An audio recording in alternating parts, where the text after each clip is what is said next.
Pues muchas gracias a todos. Voy a compartir la pantalla para ver la presentación. ¿Me indicáis si se ve o...? Sí, ¿Se dale. ve? No, de momento no. Un momento. Ay, vaya por Dios. Tienes que tener Ahí, la presentación abierta. ahí. ¿No se ve? No. A ver. Si le das al botón de compartir pantalla, tienes Sí, que sí. seleccionar la pantalla. Ahora Ahora. está cargando. Vale, ya la estamos viendo. Si quieres, Maxim, ahora. Ahí, muy bien. Genial. Bueno, pues primero, gracias por la invitación a participar en la escuela. La primera sesión ha sido muy interesante, mucho debate. La idea que tengo en esta presentación es hablar un poco del sector sanitario desde un punto de vista económico, más bien de gasto, y luego al final, bueno, pues hay alguna reflexión sobre el tema, ¿no? Yo quisiera empezar diciendo que se habla mucho del sector salud. Muchas veces nos dicen que los economistas que somos un poco trileros con el tema de los datos porque según cómo los pongamos pues decimos una cosa u otra, y es cierto. Yo por eso siempre digo que conviene saber qué datos nos ponen, conviene ir a las fuentes y conviene hacernos nuestra propia opinión. Yo una de las cosas que hago en clase con mis estudiantes es, en lugar de acudir a la prensa, donde uno puede ver una opinión pues ya con un sesgo, que nos puede gustar o no, pero al final una lectura de los datos no deja de ser una visión personal. Entonces yo quiero poner los datos, pues por ejemplo, si vemos este gráfico, aquí lo que tenemos es el gasto en salud como porcentaje del PIB. Son muchas líneas, pero la línea discontinua es la de España, ¿vale? Entonces aquí tenemos el año 2009, cuando empieza la crisis, ya no sé cómo la llamaremos, teniendo en cuenta esto, la gran recesión.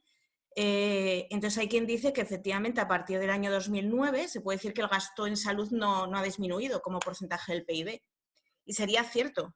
El tema es que, claro, estamos viendo un porcentaje del PIB y eso nos indica que si baja el gasto y baja el PIB, pues el porcentaje se queda igual, ¿no? Por lo tanto, habría que tenerlo en cuenta. Este tipo de indicadores, no obstante, nos sirve también para ver una comparación con los países de nuestro entorno. Entonces, España, si os fijáis, es uno de los que está más por abajo. Por lo tanto, en términos comparativos con nuestros vecinos, somos de los que relativamente menos gastamos en salud. O sea, nosotros hemos aumentado, en la etapa de expansión aumentó desde un 7% hasta un 9%, luego nos hemos quedado ahí básicamente, pero claro, este sería Francia, fijaros que está por encima del 11% en términos de salud, Alemania por encima del 11% y en general, no, pues salvando el caso de Grecia, si no me equivoco, que sería este. Grecia sería este, perdón, este ahora mismo no sé cuál es. Pues salvando ese país, somos uno de los países de la Unión Europea con menor gasto en salud. Si vamos a desagregar, y un poco al final le pasaré la presentación a David por si os interesa, estos datos son públicos, son del Ministerio de Sanidad y para aquellos que os pueda interesar, pues hay muchísima información ahí. Aquí tenemos el gasto sanitario total en función de si lo realizan las administraciones públicas o el sector privado. Y aquí ya vemos otra cosa. Entonces, primero vemos que la parte mayoritaria es el sector público. Pues fijaros, estamos, a ver si reduzco esto, aquí. En el año 2017, que son los últimos datos a los que están disponibles, pues las administraciones públas habrían gastado 74.000 millones y el sector privado en torno a 30.000 millones. Diferenciamos en tres etapas muy básicas. Pues básicamente hasta el año 2009 teníamos crecimiento en el gasto público, entonces partimos de los 44.000 millones en el año 2003 hasta alcanzar un máximo de 75.500. Y también crecía el sector público. ¿Qué es lo que pasa a partir del año 2009? Pues que el gasto público decrece, el gasto de las administraciones públicas fijaros que pasa de 75.500 millones a un mínimo de 66.500, redondeando. O sea, esos 9.000 millones de reducción del gasto público. Y esto está en términos corrientes, con lo que ni siquiera estoy descontando el efecto de la inflación. Fijaros que, en cambio, el gasto del sector privado aumenta. Luego os pongo otro gráfico para explicar un poquito por dónde va esto. ¿Y qué pasa a partir del 2013, donde podemos considerar, bueno, el punto de inflexión en términos de recuperación o cuasi recuperación, como lo queramos decir, ¿no? Pues que vuelve a aumentar el gasto sanitario total, pero claro, fijaros que la cifra de 74.150 millones del año 2017, no llega a lo que se gastaba en 2009. Y esto, insisto, sin descontar el efecto de la inflación. Por lo tanto, estamos gastando ahora en salud menos de lo que gastábamos pues, hace 10 años. Y sin embargo, el sector privado pues, ha aumentado mucho. De 24.000 millones a los 30.000 actuales. ¿Qué es lo que ha pasado del sector privado? Y aquí lo vemos un poquito más. Cuando hablamos de gasto sanitario privado, ¿qué hablamos? Hablamos de los seguros sociales de empresas, básicamente, de instituciones sin fines de lucro, el servicio de hogares, de sociedades, pero básicamente de lo que hablamos es de los pagos directos de los hogares. Es decir, que cada hogar decida pues, hacerse un seguro privado. ¿Y qué es lo que ha pasado? Pues que eso no ha dejado de aumentar desde la crisis. Ha habido menor ritmo, lógicamente, durante lo peor de la crisis, los años 2008, 2009, 2010, pero a partir del año 2010-2011 lo que tenemos es un crecimiento muy interesante. Permitidme la expresión, ¿no? En el sentido de que, ¿qué es lo que vemos? Si el sector público tiene colas, tiene menos prestaciones, pues el que se lo puede permitir, pues puede decidir hacerse un seguro privado que esté ahí, bueno, pues en el por si acaso. Volvamos a lo público. ¿De qué hablamos cuando hablamos de gasto sanitario público? Y aquí vemos quién gasta. Gasta la Administración Central, la Seguridad Social, mutualidades de funcionarios, corporaciones locales o las comunidades autónomas. Tenemos que tener en cuenta que estamos en un marco descentralizado. Es decir, la competencia en sanidad está cedida a las administraciones, a las comunidades autónomas y, por lo tanto, son ellas las que hacen la mayor parte del gasto. Esto implica, bueno, pues que fijaros que el resto de las barritas, la azul o la marrón, la gris, son apenas nada. Por lo tanto, la mayor parte del gasto la realizan las comunidades autónomas y la evolución es básicamente la misma que veíamos antes. Volver un momento luego al tema de las comunidades autónomas, que me parece un tema muy relevante en el caso español. Siguiente, ya yendo un poquito más de detalle. ¿En qué se gasta cuando hablamos de gasto sanitario público? Bueno, pues lo que gastamos básicamente es remuneración de personal. Aquí tenemos cada una de las barras. La primera es remuneración de personal, luego estarían los consumos intermedios, capital fijo, los conciertos con el sector privado, ¿vale? Que serían la barra verde, y luego gasto de capital. La mayor parte del gasto, pues aproximadamente la mitad, es gasto de personal. Y esto habría que tenerlo muy en cuenta, sobre todo volveré un poquito al final sobre ello en mis reflexiones o planteamiento de discusión, si queréis, que es que cuando se habla de gasto en un sector público, ¿de qué estamos hablando fundamentalmente? De gasto en personal. De gasto en personal. Y esto lo que implica es que cuando viene la austeridad, cuando vienen los recortes y nos obligan a contener el gasto y a reducir el gasto, ¿qué es lo que hacemos? Pues básicamente lo que se puede hacer es actuar sobre la partida de personal. Ahí tenéis cuáles son los principales hitos que se dieron durante la crisis de 2008. En la primera etapa de 2010 a 2011 hubo más bien una contención del gasto y luego hubo ese bienio 2012-2013 de auténtica reducción y auténtica austeridad.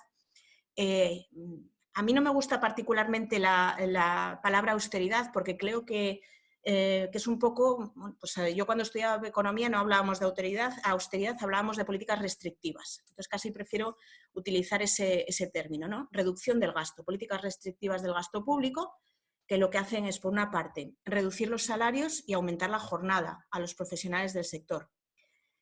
Una segunda parte que es limitar la oferta pública de empleo. Y estos dos factores, junto con lo que van a hacer las medidas de las comunidades autónomas, tiene mucho que ver ahora bueno, pues con lo que estamos viendo de la falta de profesionales en el sector público. Queremos profesionales buenos y bien formados y, por lo tanto, habría que pagarles en consecuencia. Y lo que hemos hecho en el sector público ha sido en muchos casos expulsar a grandes profesionales con unas condiciones, no solo en términos salariales, pero con unas condiciones laborales que no son buenas, por decirlo de alguna manera. Otra de las medidas pues, más polémicas que se recuperó, se revertió hace relativamente poco tiempo, se excluyó de la asistencia sanitaria con cargo a fondos públicos a extranjeros no registrados ni autorizados como residentes. Se cambiaron los criterios de aportación en la prestación farmacéutica ambulatorio, el copago y otro tipo de medidas. Y luego, ¿cuáles fueron las medidas que pusieron en marcha las comunidades autónomas? Pues de nuevo relacionadas con el personal. Dado que la mayor parte del gasto sanitario es gasto en personal, pues lo que se hace es suspender la carrera profesional, limitar los pagos por horas de guardia, limitar las horas de formación o los pagos por horas de formación, etc. Al final, por lo tanto, lo que tenemos es que la reducción del gasto público va directamente a la reducción de personal en el sector. Y cuando hablamos de personal en el sector, una comparativa a nivel europeo puede ser la que tenemos, perdón, a nivel, bueno, no solo europeo. Lo que tenemos aquí es cuántos empleos en el sector salud tenemos y cuántos empleos en ocupaciones relacionadas con el sector salud. La barra azul es el empleo en el sector salud por 10.000 personas.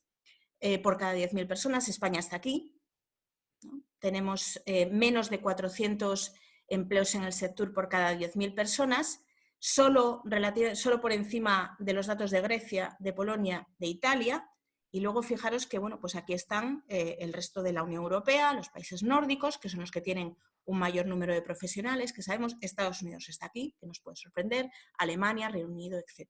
Es decir, tenemos poco personal en el sector salud. Y luego en las ocupaciones propias del sector salud, o sea, si os preguntáis por la diferencia, pues pensemos que en el sector salud pues trabajan personal médico, personal de enfermería, pero también personal administrativo, personal de limpieza y todos ellos resultan necesarios para que la sanidad funcione. En términos de ocupaciones del sector salud, pues lo mismo, estamos a la cola. España, bueno, pues en 200 profesionales por cada 10.000 personas, muy parecido, bueno, pues al sur de Europa, sabemos, Grecia, Italia, Portugal, y luego lejos de las cifras de Alemania o de los países nórdicos, ¿no? Yo creo que la OIT salía hace unos días que recomendaba, si no me recuerdo mal, en torno a 350 profesionales por cada 10.000 personas. Tenemos, por lo tanto, que el gasto de las comunidades autónomas está dedicado a los servicios hospitalarios especializados y a los servicios primarios de salud. En los servicios primarios de salud es donde ha habido un mayor efecto, o donde los expertos dicen que ha habido un mayor recorte de prestaciones. También es posible la adquisición de servicios privados mediante conciertos, y aquí las cifras, bueno, pues los conciertos son un porcentaje muy alto en el caso del País Vasco, en el caso de Cataluña, no en el resto de las comunidades autónomas en general, y luego donde se gasta también es en la prestación farmacéutica. Por hacer algún análisis comparativo a nivel de comunidad autónoma, ¿no? Ahora que se está discutiendo mucho sobre esto. Este es el personal médico por cada 1.000 personas, tendría que ponerlo, bueno, más o menos. Personal médico, esta es la media de España, en torno a 0,7 profesionales por cada 10.000 personas. Asturias está muy en la media, ¿vale? Estamos al lado. En el extremo positivo, con más profesionales, es Castilla y León y Extremadura, sobre todo Castilla y León, y en el extremo opuesto, Baleares y Madrid. Y os he puesto 4 años, ¿no? 2004-2008, luego 2012 y 2018. Para que hay un tema que se repite a lo largo de los datos, que es de 2004 a 2008 mejoramos en los indicadores, de 2008 a 2012 empeoramos sobradamente, y a partir de 2012 se intenta mejorar un poquito, ¿no? en algunos casos. Entonces vemos cómo en general lo que tenemos es que la barra negra, que es la correspondiente al 2012, siempre o está al mismo nivel que el anterior o por debajo, salvando excepciones, ¿vale? Salvando excepciones. Entonces lo que tenemos es que a partir del año 2008 se frenó todo el proceso, bueno, de contratación, como hemos visto con las medidas que puso en marcha el gobierno, medidas de austeridad y de reducción del gasto, y a lo que nos llevó es a eso, ¿no? a que estamos en la misma situación que estábamos 10 años. ¿Son estas diferencias, vamos, no sé cómo decirlo, si discriminatorias o no? Hay que tener en cuenta que explicar todo esto tendríamos que tener muchas variables detrás, ¿no? Aparece Castilla y León muy por encima, probablemente una parte lo explique la dispersión de la población. Entonces no es lo mismo poder acceder, que la población acceda con relativa facilidad a un servicio médico o a un hospital en un corto espacio geográfico que cuando tenemos la población muy dispersa, donde los servicios sanitarios, bueno, pues van a tener que atender a esa distribución de la población. Otros factores, ¿no? También no es lo mismo una población joven que una población envejecida, por lo tanto, estos son datos brutos y habría que tener más información de lo que ocurre detrás. Otro factor y otro indicador sobre el que se ha discutido mucho en las últimas semanas, en los últimos días, camas hospitalarias por cada 1000 habitantes. Pues hemos tenido un proceso de reducción que empezaba ya antes de la crisis. O sea, fijaros que tenemos el dato de 1996, que es la azul, luego la siguiente es la barra correspondiente al año 2000, 2008, el año de la crisis, sería la gris, ¿no? Asturias está aquí, ¿vale? Entonces, fijaros que se ha reducido, pero nada que ver con lo que ha pasado en otras comunidades autónomas, como pueda ser Andalucía, como pueda ser sobre todo Canarias, Baleares, Galicia o Madrid. Reducción de las camas. Tiene mucho que ver con ese proceso de restricción del gasto, de reducción del gasto, pero también hemos tenido y se han puesto en marcha políticas que han tendido a reducir las estancias hospitalarias, ¿no? Por lo tanto, habría que tener en cuenta también factores como estos. Pero fijaros y insisto en que eso ha sido una medida que ya se veía antes del 2008 y aunque lógicamente la reducción es mucho más pequeñita, del año 96 al año 2000, pues eso viene de antes y por lo tanto habría que repensar también cuál es el sector o el sistema sanitario que queremos. Gasto público por habitante, otro de los indicadores que se ha utilizado mucho en los últimos años. Tenemos la cifra del año 2002, a los que gastábamos la media en torno a 800 euros por habitante. En el año 2008 eso ha crecido mucho, el aumento del gasto que veíamos al principio que os ponía en los primeros gráficos, pues a lo que ha llevado es a aumentar mucho el gasto por habitante y entonces bueno, pues estábamos en torno a una media de 1.200, ¿vale? Y a partir de ahí ese incremento que teníamos del año 2002 al 2008 se frena. Entonces el gasto en 2012 en la mayor parte de las comunidades autónomas es menor. El caso de Cantabria habría que analizarlo de forma distinta, ¿vale? Porque probablemente tenga que ver con algo muy concreto de ese año. Pero si comparamos las cifras de 2008 con las cifras que tenemos a continuación en 2012 y en 2017, vemos que en casi todas las comunidades autónomas ese gasto se redujo. Y solo empieza a recuperarse a partir, bueno, pues en el año 2000, a partir del año 2013, en los últimos años que tenemos, en este caso 2017, pues ya empieza a haber un poquito. Fijaros que en el caso de Asturias, pues bueno, se puede decir que el gasto por habitante aumentó en todos los años considerados, ¿no? Claro, este indicador también habría que tener en cuenta si estamos en un entorno de reducción de la población y el gasto se mantiene, el gasto medio por habitante pues aumenta. Y de nuevo aquí, ¿es deseable que todos tengamos el mismo gasto por habitante? No necesariamente. Si tenemos una población más envejecida, el gasto por habitante aumentará. También dependerá de las patologías o del estado de salud de esa población que tengamos como referencia. Por lo tanto, son indicadores brutos y habría que pensar en qué es lo que explica las diferencias que hay detrás de todo esto.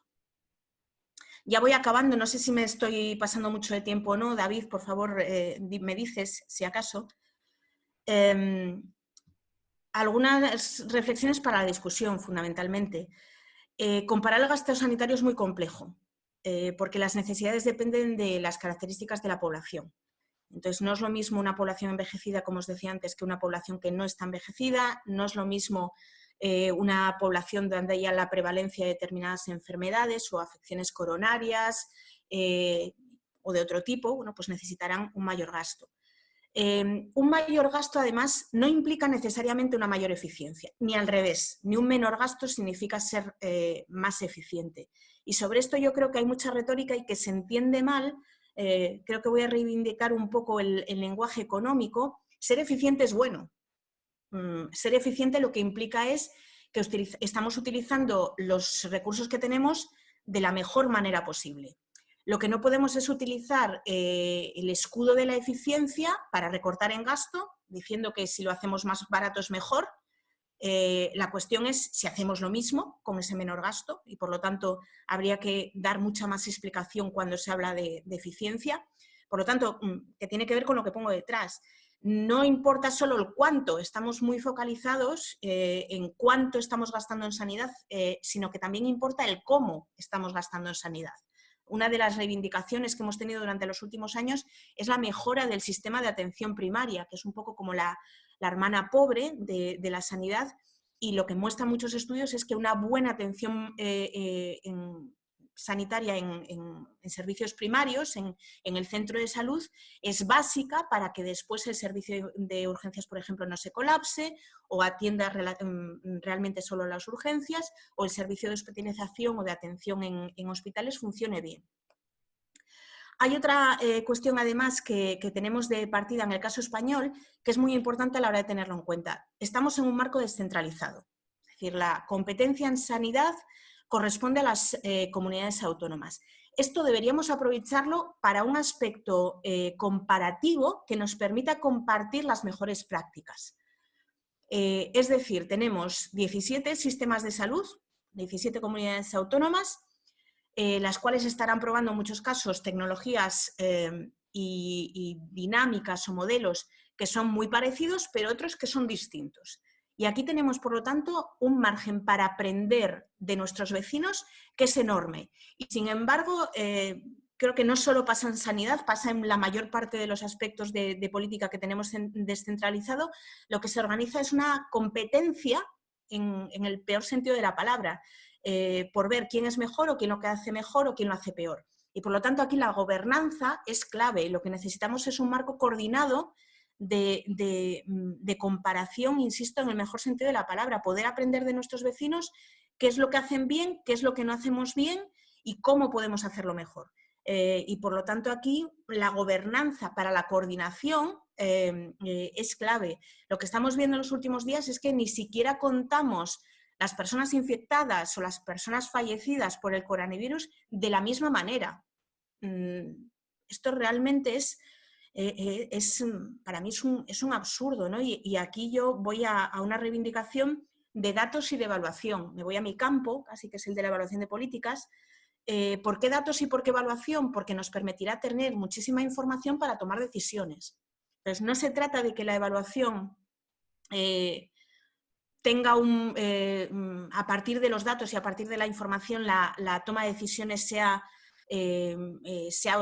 automática o directa, no lo es en absoluto, pero sí nos permite tener mucha más información para tomar decisiones. Entonces, la coordinación para que los datos sean homogéneos, para que la información que se comparta sirva para todo el mundo y sea útil para la toma de decisiones, es muy interesante. Y aquí el marco de la política, con mayúsculas, no lo he puesto todo, pero mi intención era poner todo con mayúsculas, el marco de la política y de la negociación es clave para poder tomar decisiones.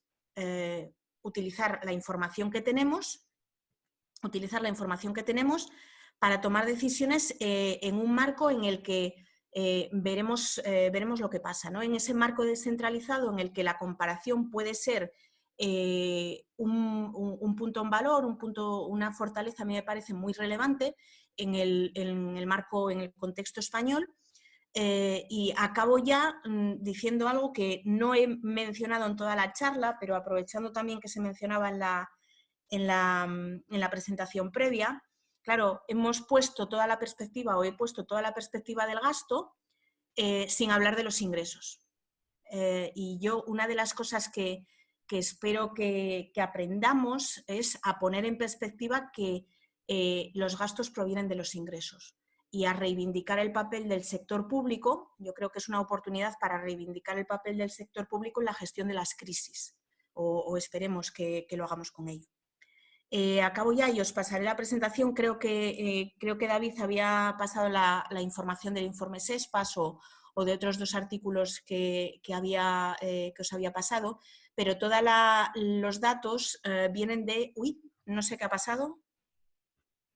¿A qué he entrado? Sin necesidad. Sí, entraste en el enlace. No quería darle. Ahí, vuelve al... Ahí, ya está, ¿no? Bueno, pues todos los indicadores clave del sistema de salud que están en abierto y los podemos consultar todos. Hay muchísima información para extraer y para mirar. Y luego para el aspecto internacional, pues la OCDE también tiene estadísticas de salud a nivel internacional que nos permite la comparación con los países de nuestro entorno.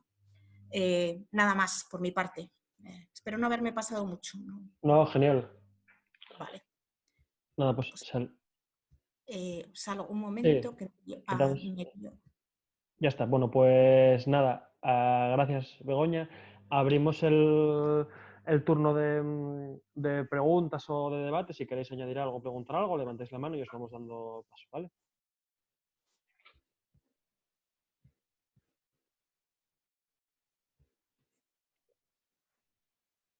Si no, o sea, vale, Dani. Hala, todo tuyo. Sí, hola. Hola Begoña, ¿qué tal? Hola. Sí, yo con el tema de la eficiencia quería sacar un tema que yo creo que hay que de alguna manera replanteárselo y luchar porque vuelva a estar en el debate político y ver cómo se cambia, ¿no? Que es el tema de la formación del personal sanitario. Ahora mismo, la mayor parte de esa formación se hace a través de empresas privadas, porque digamos que las ayudas para ir a congresos, cursos, etcétera, se hacen a través de, pues eso, de solicitar los propios departamentos y de forma casi individual a empresas privadas si pueden aportar algún fondo para eso, con lo cual esas empresas luego lo repercuten con creces en el sistema y acaba siendo mucho menos eficiente que teniendo una formación que depende de la propia empresa, en este caso del SESPA, como ocurre con la mayor parte de empresas públicas y privadas, ¿no? Que la formación tiene que pagarla la propia empresa. Entonces, ¿cómo ves tú? O sea, ¿en cuánto crees tú que puede afectar eso? Económicamente igual no es mucho, no lo sé, aunque puede que sí, pero ¿cómo se podría hacer para sacar ese debate y que estuviera otra vez ahí, ¿no? Sí, yo creo que como el debate de la formación del puesto de trabajo y la externalización de los servicios con el tema de la eficiencia, por eso os decía antes, yo creo que tenemos que reivindicar el valor del sector público. Quizá el problema es que queremos hacer la cuenta de las cuentas públicas, siempre se hacen en el corto plazo. Si hiciéramos solo las cuentas en el corto plazo, nadie estudiaría una carrera de 4 años en la universidad, ni tampoco mucho menos 6 años de medicina. Entonces, uno la cuenta, por decirlo así, tenemos que hacerla en el largo plazo. La inversión en formación siempre es positiva y una de las cosas que hay que poner en valor a la hora de discutir este tipo de cosas es que si queremos un personal formado, tenemos que formarlo. No podemos depender de terceras empresas que, como tú dices, luego nos lo cobrarán de otra manera. Entonces, yo lo que reclamo es una visión del sector público de largo plazo. Por eso insisto en que tenemos que reivindicar que ahora mismo la crisis sanitaria que tenemos la está sacando el sector público o el personal del sector público, más en concreto, con mucho esfuerzo. Si tenemos que llamar, no sé dónde lo leía hace unos días, ¿no? Si tenemos que llamar héroes al personal del sector público, pues genial que llamemos héroe, pero tenemos un problema porque lo que estamos diciendo es que no tenemos los recursos necesarios para que hagan su trabajo de una forma normal. Y lo mejor sería que pudieran hacer su trabajo de una forma normal. Entonces, habría que reivindicar de nuevo ese sentido de lo público, porque además funcionamos muchas veces con prejuicios y muchas veces principios económicos mal entendidos, ¿no? Lo de lo público es malo y lo privado siempre funciona bien. Lo que nos ha puesto sobre la mesa esto es que lo privado a veces funciona fatal y lo público en muchas ocasiones funciona muy bien. Por lo tanto, yo insisto en esto con la idea de reivindiquemos el valor de lo público. En el sector sanitario nos encontramos con un problema de falta de formación por falta de recursos y, es más, de falta de personal. O sea, lo que tenemos es que tenemos muchísimo personal formado en España que está trabajando, por ejemplo, en Reino Unido. ¿Cómo hacemos para que esos profesionales vuelvan? Porque vamos a necesitar personal sanitario. O sea, no solo en sanidad, en educación, en toda la administración pública. La bola de los últimos años o de la crisis del 2008, con ese enfoque totalmente neoliberal que nos decía que lo público era malo y que necesitábamos músculo, y echando de menos o haciendo de menos al músculo en el sector público, lo que ha puesto de manifiesto, y yo espero que se mantenga y que tengamos memoria para ponerlo sobre la mesa, es que necesitamos músculo en el sector público. ¿Para qué? Para que la sanidad funcione, para que la educación funcione y para que la gestión de todo esto funcione. Es decir, los servicios centrales, en términos administrativos, que también muchas veces es de hay que reducirlo, no sirve para nada, no, sirve para gestionar todo esto. Entonces, necesitamos ponerlo en valor. No sé si te respondo o... No sé muy bien cómo concretar las medidas, pero creo que hay que reivindicar lo público mucho.